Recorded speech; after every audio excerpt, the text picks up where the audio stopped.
Korea through Kamuzu International Airport.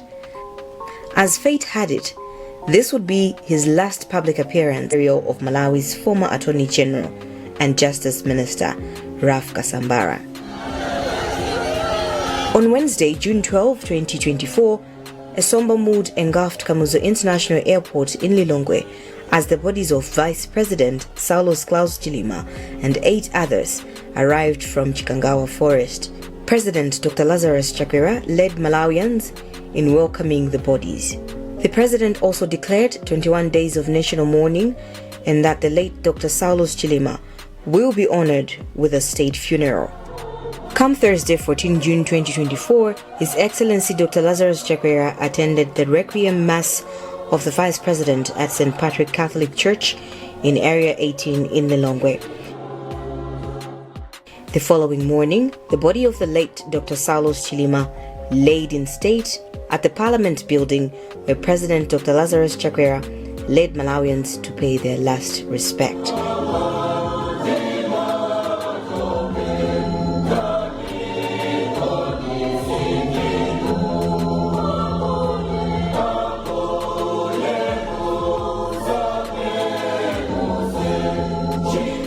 The body was taken to Bingu National Stadium for prayers the following day.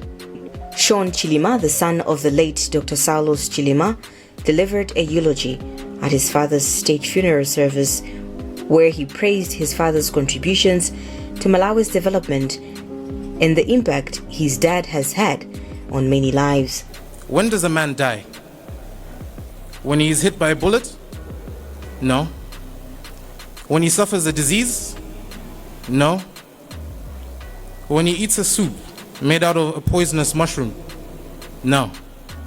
A man dies when he's forgotten. Even though my dad is physically not here anymore, his legacy will live on in the hearts of the people he touched. Instead of looking at my dad's passing as a sad event, even though I feel pain, I will celebrate the life that he led. President Dr. Lazarus Chakwera delivered his tribute and recognized the late Vice President's life and service to Malawi. He praised Dr. Chilima's dedication to the country and entrusted the nation to God.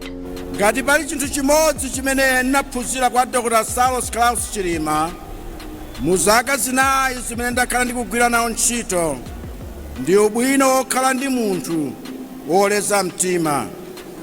Munthu wokhala bwino ndi aliyense, munthu wosatengera zolakwa za ena ku mtima, munthu wosasunga mangawa, munthu wosasanyalira dziko lake, komanso munthu wopirira pa nthawi yomwe zinthu sizikuonekera bwino, sizikuyendera bwino. Tata ya munthu wofunikira kwambiri, ndipo imfa imeneyi timva kuwawa nthawi yayitali.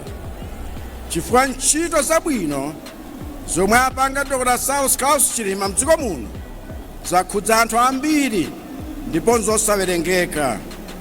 Ndipo pamene mitima yathu yasweka, Ambuye akufungatireni ndipo Mzimu Woyera akutonthozeni pamene tikupempha Yesu kuti mzimu wa Saulos Chilima uwuse mu mtendere. After the prayers at Bingu National Stadium, the late Dr. Saulos Chilima's body was taken to Nsipe in Ncheu district, where he was laid to rest on Monday, June 17, 2024. During the burial service, Archbishop Thomas Msusa preached that the tragic death of the Vice President should not bring about confusion and disagreements among Malawians. He asked Malawians to embody the late Dr. Saulos Chilima's love for peace and unity. Ku St. Patrick's madera ena, a Vice President amanyamula mbale. Ndikumatolera ndalama eti taona ni munthu wotero. A Vice President amasenza ntanda. A Vice President amavala chija cha chipembedzo kuyesa kuwathandiza anthu kuti akhale bata ndi mtendere. Ine ndikuganiza kuti tikafufuza za moyo wawo pa zaka 5 zimenezi ndithu alembedwa m'mabuku kuti ndi wodala ndipo tizafika apo.